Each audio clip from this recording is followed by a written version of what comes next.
Hi folks, I'm Richard Friedman and welcome to my political cartoon countdown for August 13th, 2021.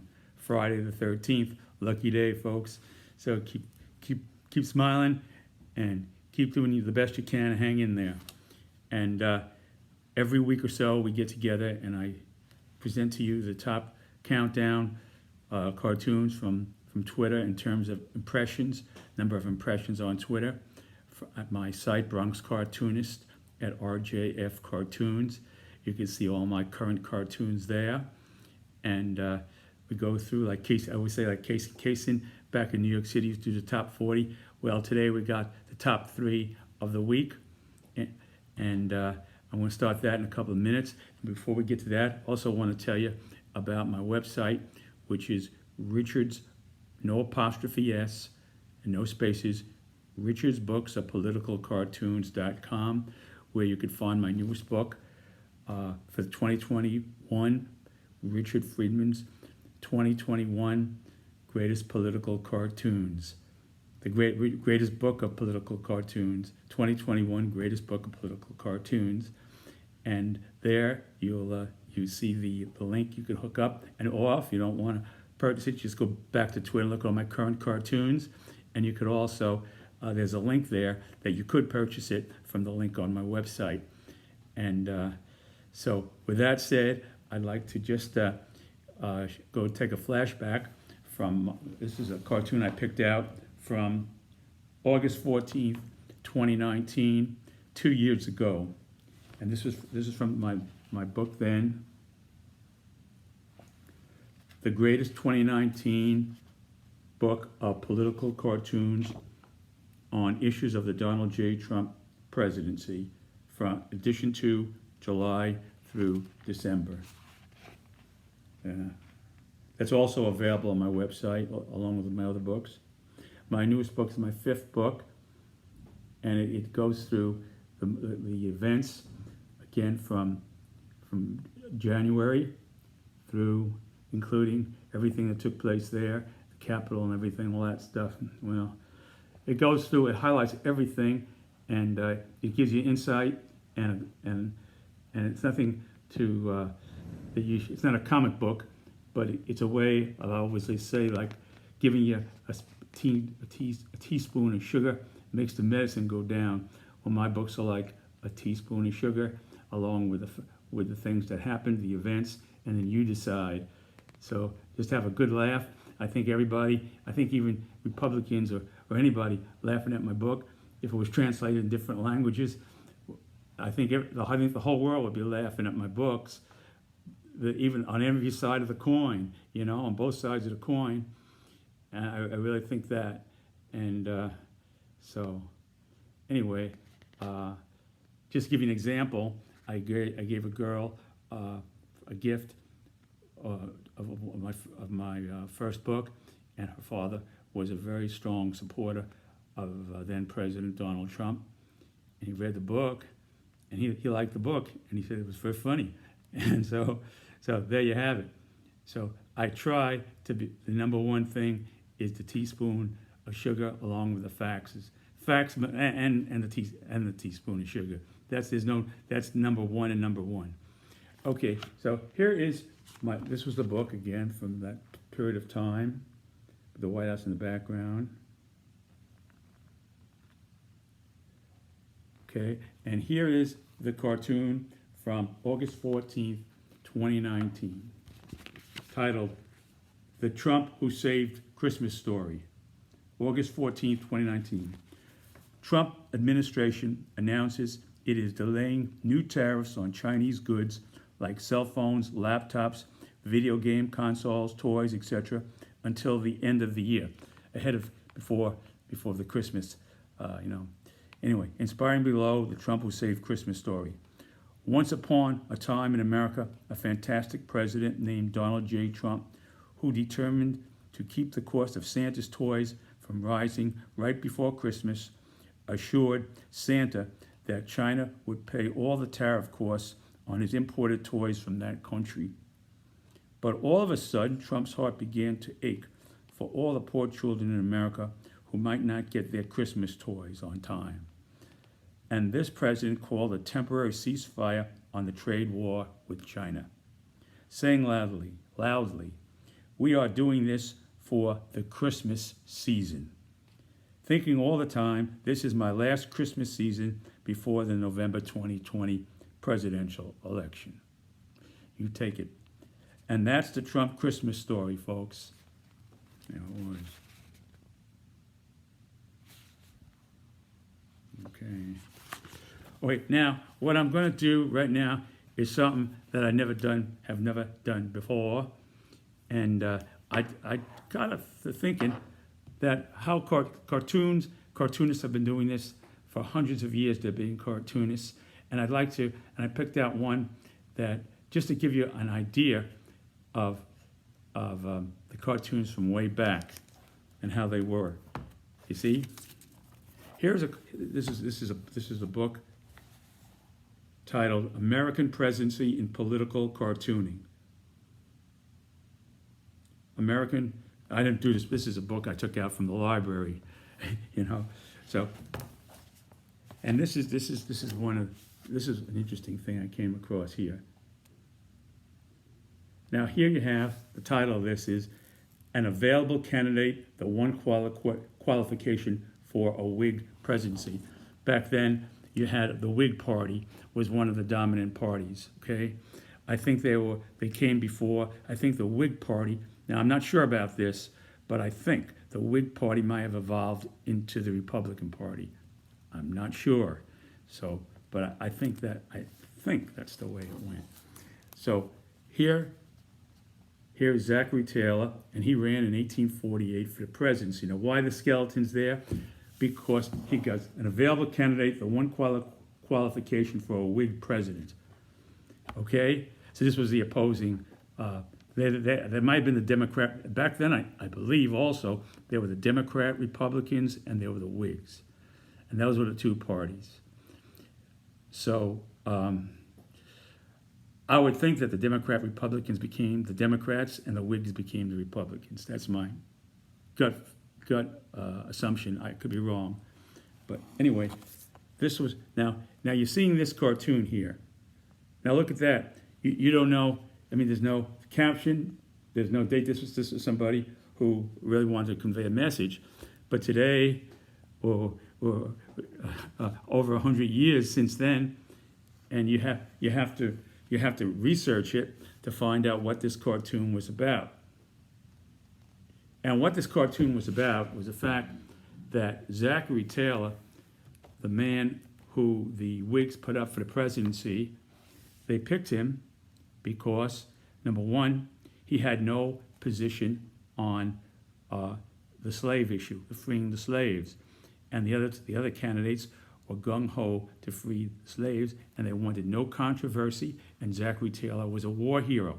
So basically, they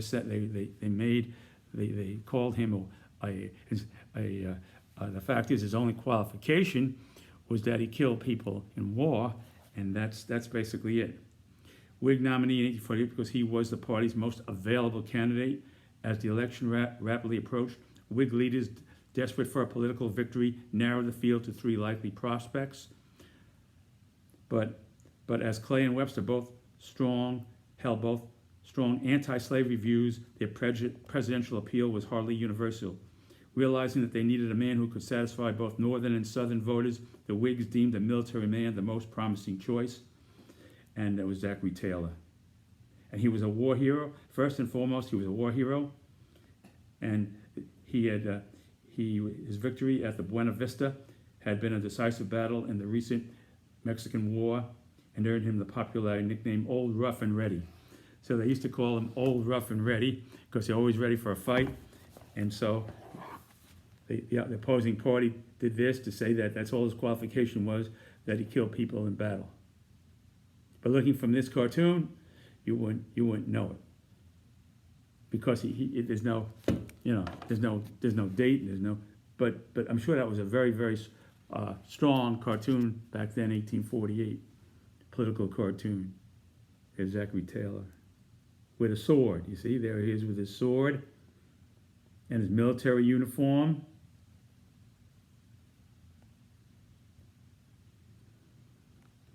And Zachary Taylor, he owned slaves himself.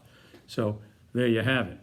So basically, I mean, talking about 1848 now. This is pre-Civil War. Leading up is actually, I'd say, leading up to the Civil War. You know. So you could see the evolution and the progress. But the point here, in a way I'm trying to make, is how important it is to put captions into the cartoon for posterity, you know? And that's and it's also interesting to look back and to see, you know, there's Zachary Taylor, the sword and his military uniform.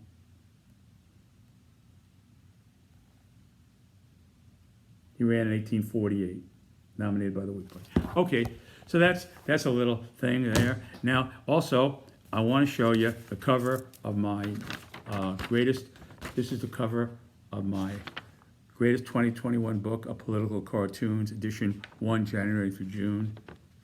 And there you can recognize some of the people.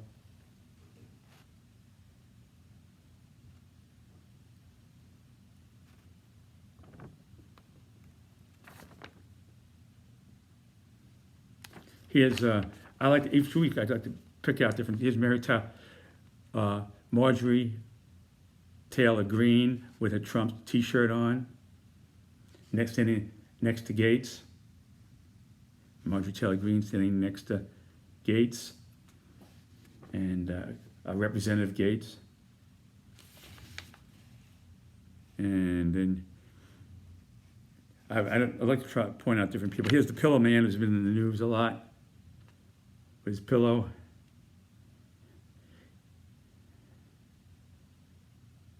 Landau is his name. Landell. I think his name is Mike Landell from My Pillow. You know, it makes it good. So I drew him with a pillow there. The Ghost of Nixon. Nancy Pelosi.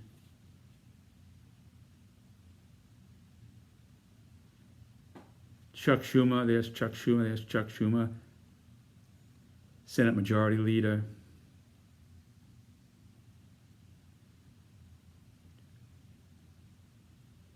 Anthony Fauci with his head, putting his head down there. Marco Rubio, there's Marco Rubio.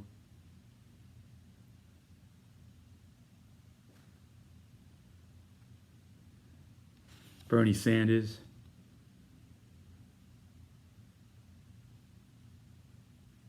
There's the Capitol. Okay, so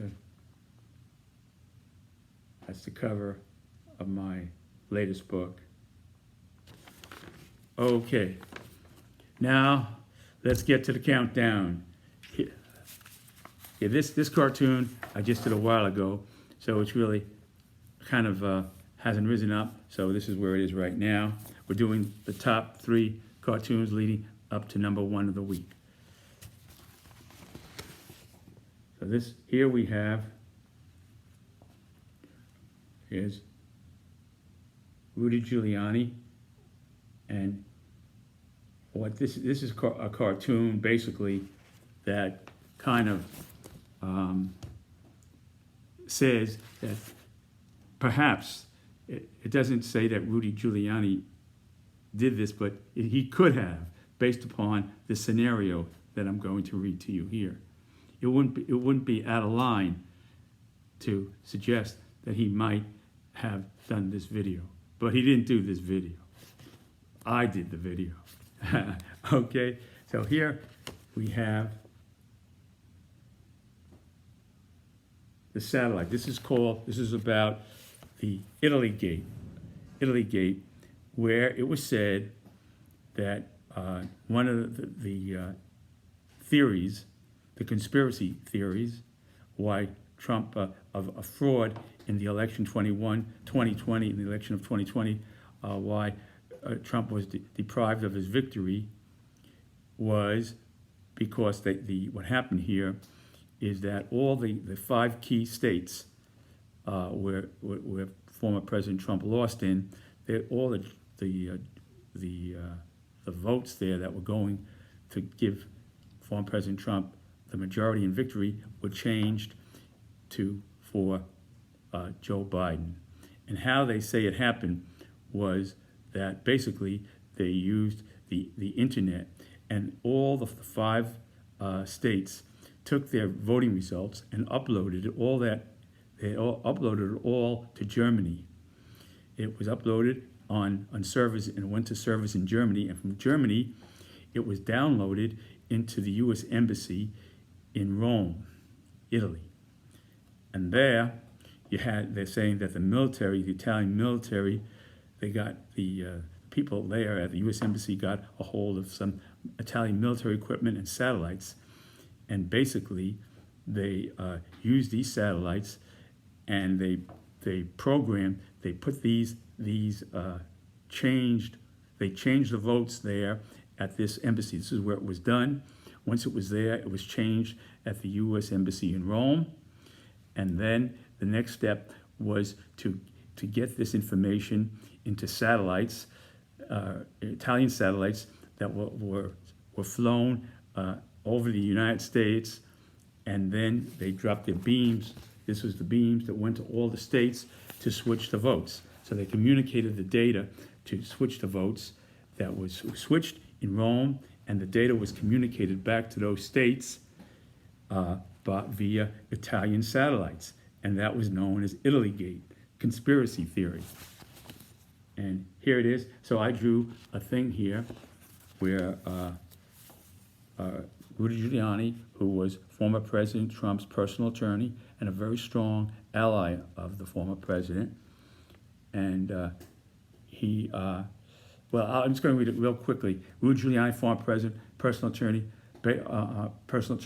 on basis conspiracy theory that Italy had used their military technology and satellites to change votes to Joe Biden. The theory was that in 5 or 6 key states, voting machines were hooked up to the internet to download that data to servers in Germany, and from there it was uploaded and sent to the U.S. Embassy in Rome, where votes were switched from Donald Trump to Joe Biden, and the new manipulated numbers were sent back down to machines in those 5 or 6 states via Italian satellites.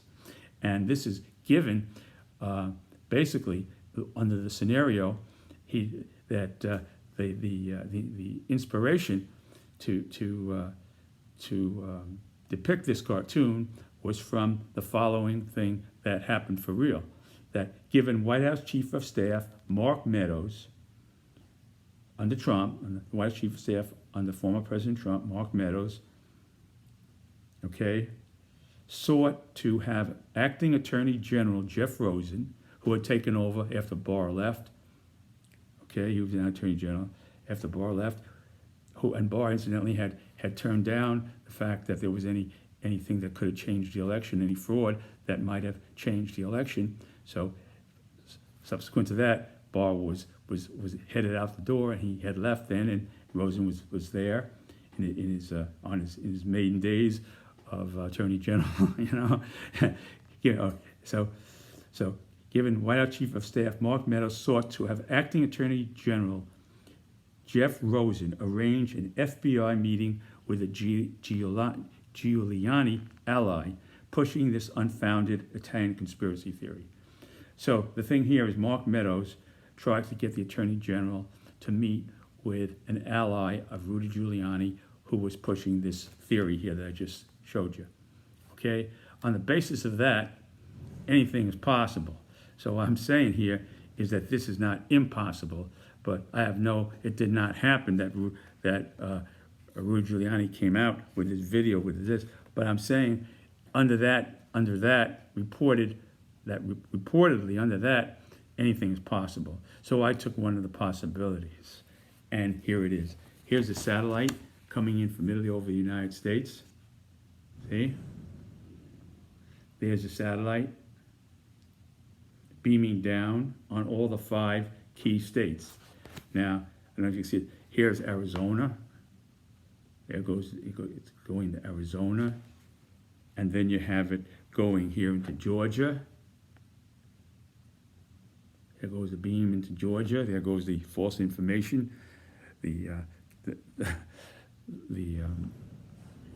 changed votes going into Georgia. There they go into Pennsylvania. There's Pennsylvania. Let's see if I can get this better. There it's going into Pennsylvania. There's Pennsylvania. Okay. Pennsylvania. Here's Wisconsin.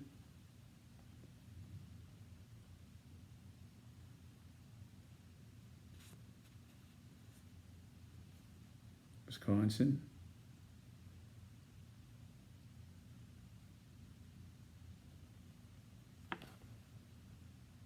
Here, Arizona, I think I said Arizona.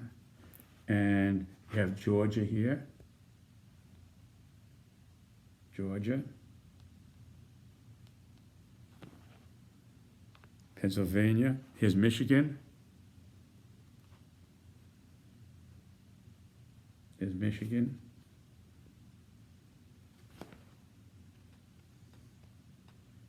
Wisconsin, Arizona. Okay, so there you have it.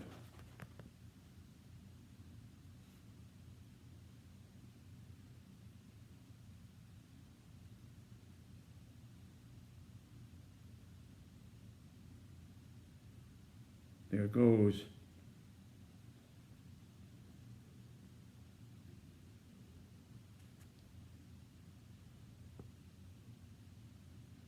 There you got this from outer space. There's the stars. You see all the stars up there in the sky in outer space. Up there, way up there, satellite.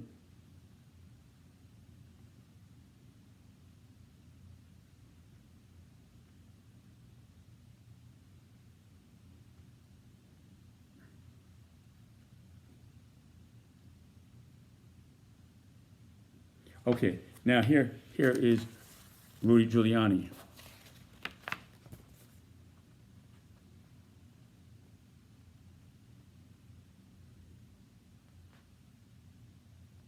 Thumbs up.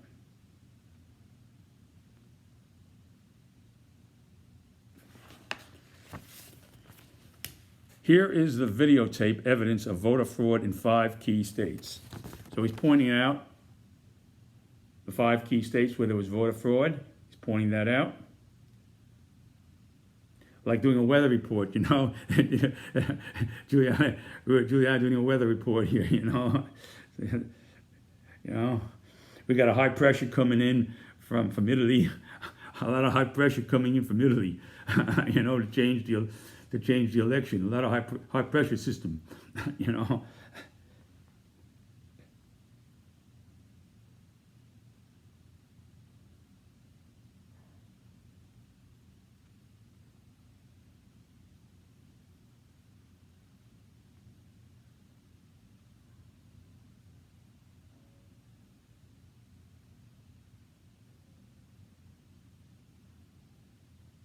Okay, and then number 2, the second thing he says here,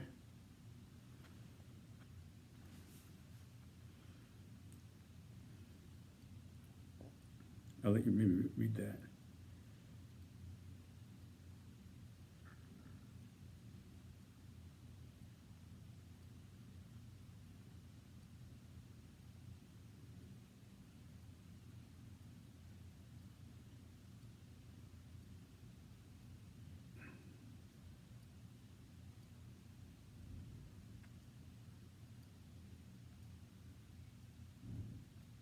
Okay, so it goes.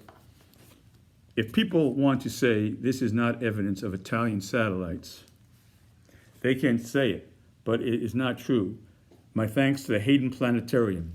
So he basically used the Hayden Planetarium to make this video, is what I'm saying, staged at the Hayden Planetarium. And he, put in the map and had it set up that way. So the Hayden Planetarium is in New York City. I went there when I was a kid. I remember my 5th grade teacher took us there. You see, it's all dark, and you have that big machine in the sky, and the sky lights up, and they show you the different star formations and the Big Dipper and all that stuff. So here it is.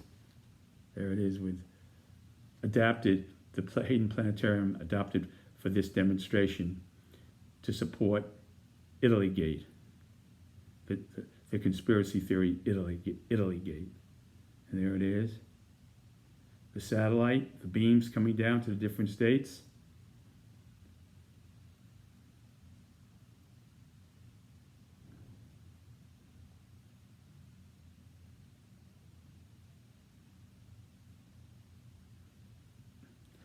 And there is Rudy Giuliani with thumbs up.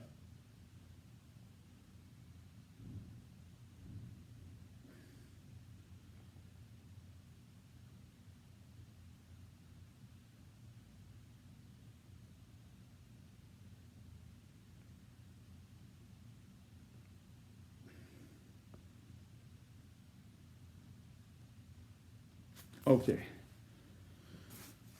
All right, the next cartoon here, Numero Dos, number 2. Okay, here we have, I call this, this is all from the White House High Noon reported showdown. Like, you saw that movie High Noon with Gary Cooper and Grace Kelly from about 1960, where they with this gang, where Gary Cooper, he had put a man in prison as a lawman, and the man was released from prison. He's coming back into town. He's arriving on the noon train to this town, and he just got married. Gary Cooper just got married to Grace Kelly. I forget, I'm using their acting names, the real names. So and then all of a sudden they hear about this man coming back to town at 12 o'clock noon. So the whole movie revolves around those few hours until it gets to high noon, and then we have the showdown. So I don't want to go into the movie, but it's a great movie if you could see it and look it up and go. It's a terrific movie, great movie. I could see that 100 times. Every time I see it, I just watch it right through, and I never get tired of watching that movie. It says so much. So anyway, here we have the basically how the White House High Noon, after that movie, reported showdown might have gone between Acting Attorney General Jeffrey Rosen, who had refused to bow to former President Donald Trump's pressure to cast doubt on the 2020 election. Jeffrey Rosen wanted no part of that. And Trump lawyers Jeffrey Clark, who was just the opposite, who had his foot in a lot of theories and was pushing that. And so he was pushing a lot of stuff, a lot of theories to support President Trump being reinstated back into the White House. So, who had pressure to cast that. And lawyers Jeffrey Clark, head of the Department of Justice's Civil Division at the time. He was the head of the Civil Division. Okay.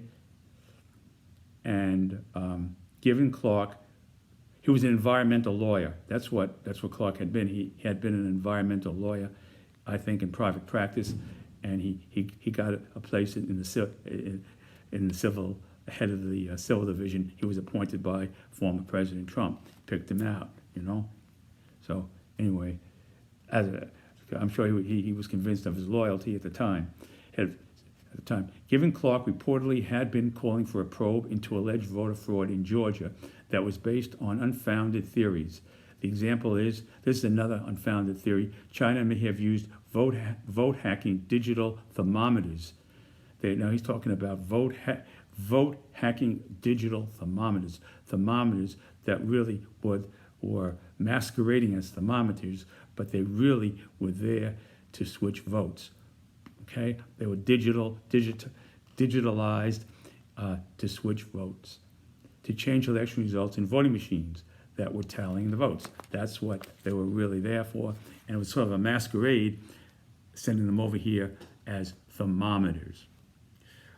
Okay, so here we go. Here is President Trump, former President Trump at the time. There's Jeffrey Clark. Excuse me. This is Jeffrey Clark here. This is Jeffrey Clark. Okay. And this is Jeffrey Rosen, the acting attorney general now,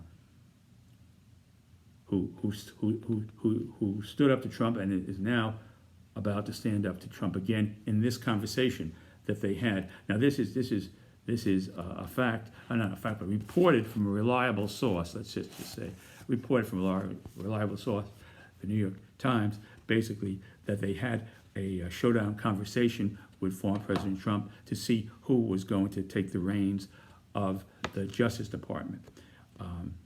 Now, again, reportedly it was said that Clark and former President Trump were trying to do a deal to push out Rosen and install Clark as the head of the Justice Department.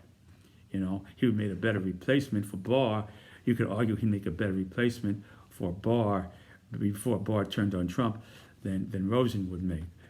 you know, So anyway, I'm not gonna push that one too hard, hit that one too hard. But I'm just saying that, throwing that in as a footnote kind of. So anyway, here is former President Trump at this meeting, the showdown meeting. This meeting did take place at the White House between these two candidates for the head of the Justice Department, who Trump wanted to see. He wanted to field them on what their thoughts were as to what would be best for basically his aspirations, I would assume, to return to office after the election. And so here, okay, and this took here we go with this. You are both here today for me. This is former President Trump.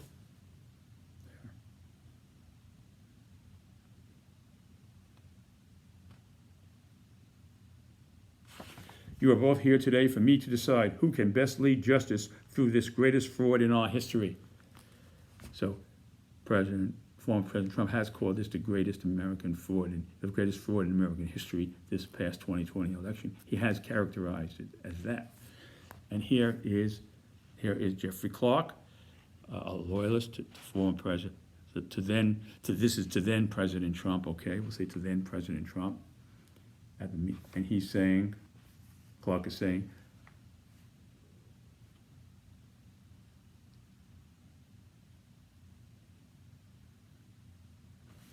Mr. President, you won the election, and under my leadership, justice will find the huge evidence of your great victory in the 2020 election. And then here goes Rosen, Jeffrey Rosen, who is now acting Attorney General and fighting for his job in a competing interview here with Clark. Retorts, and number 3, he retorts.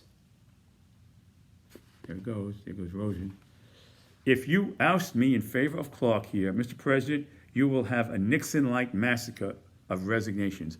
Former President Nixon, when somebody at the Justice Department didn't do what he wanted in terms of stopping something that was going on to attack him legally, I suppose, he did something, and then a lot of people resigned.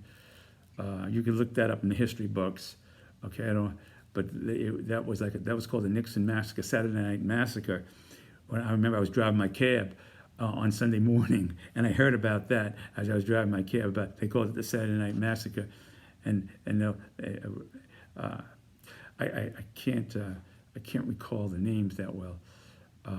Richardson, I think it was Attorney General Richardson, resigned in protest over what happened there. And a number of people, and they were fired. People were fired. It was a whole shakeup at the Justice Department over Nixon. One thing led to another. What he tried to do to protect himself, basically, from the Watergate scandal. So that was consuming his presidency at the time. But anyway, you could read that up on look at that on Watergate, President Nixon, and you'll get plenty of that.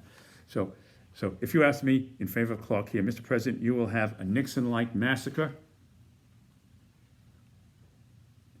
of resignations. You could wind up with a Clark Chinese thermometer up in a place you wouldn't want it to be. So I'll leave that to your imagination, what he's talking about, where that thermometer could end up. You take your temperature. There's only 2 ways to take your temperature, so you use your imagination on that one. Okay, okay, and that was the punchline here. And then here's former President Trump retorting, "That's a good point, Mr. Rosen. You can keep your job for a while." The former president saying, "That's a good point, Mr. Rosen. You can keep your job for a while." That's the punchline of this cartoon. He acknowledges a good point. Okay, that thermometer had a good point to him with that thermometer. There it is.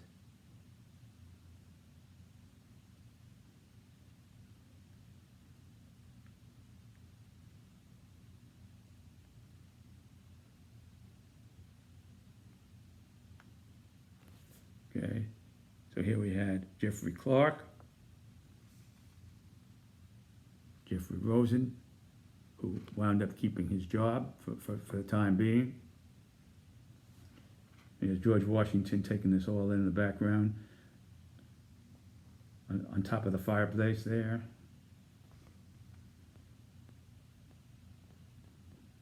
The clock, and I think that's the door to the Rose Garden from the Oval Office.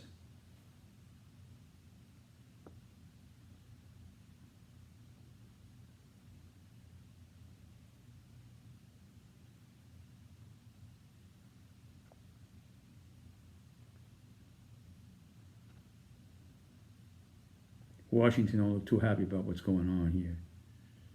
There he is.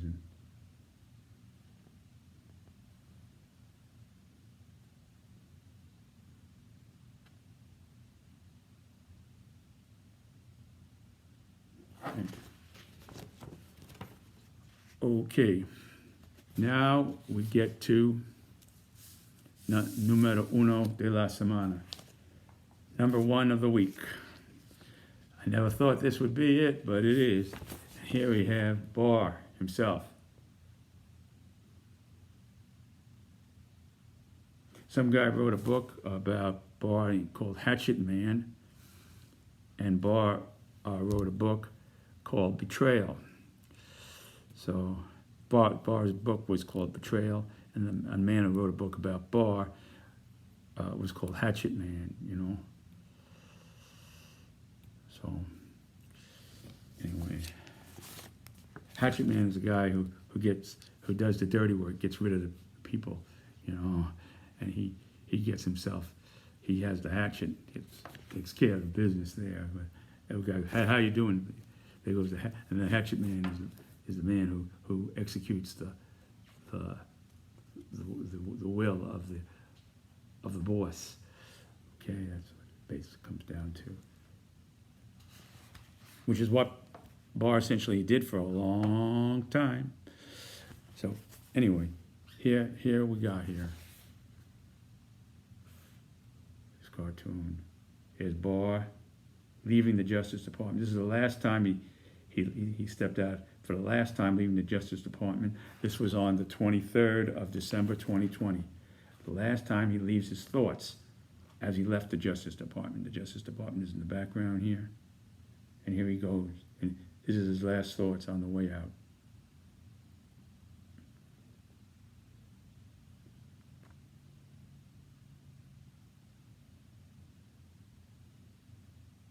There he goes.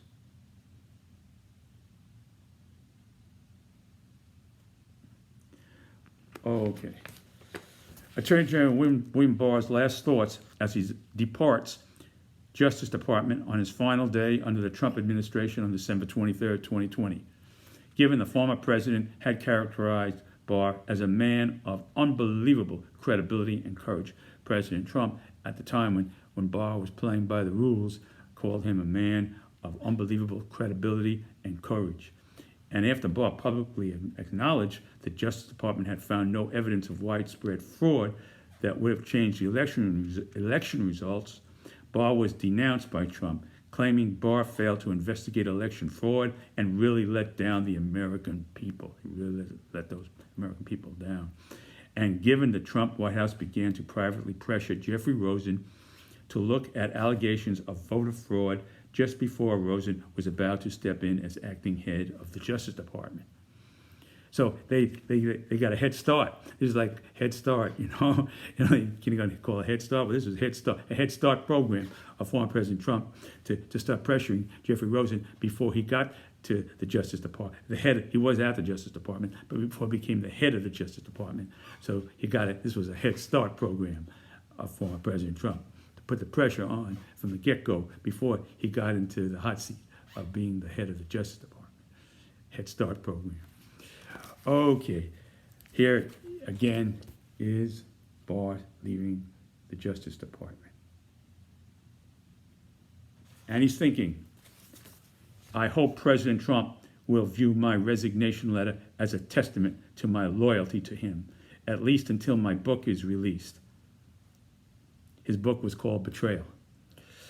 especially the part in my letter where I wrote about being proud to have played a role. This was actually from his letter. I took this exactly word from word from Barr's resignation letter.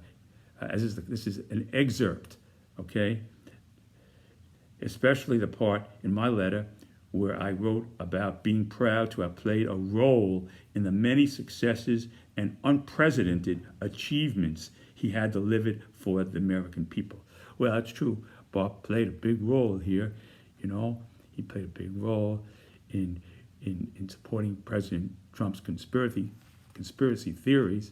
At the get-go, he spoke about that there were mail-in votes. He spoke against mail-in voting, that there could be a problem there, and never had been a problem, but he pointed it out. Oh yes, that mail-in votes could be a big problem, very big problem, a fraud there. So he was on target, right, from until it just got too much for Barr, and he wasn't going to pass the Rubicon of being possibly prosecuted and going down in history as the Benedict Arnold of all attorney generals in the history of the United States by defying the will of the American people with on a cockamamie bunch of theories, you know.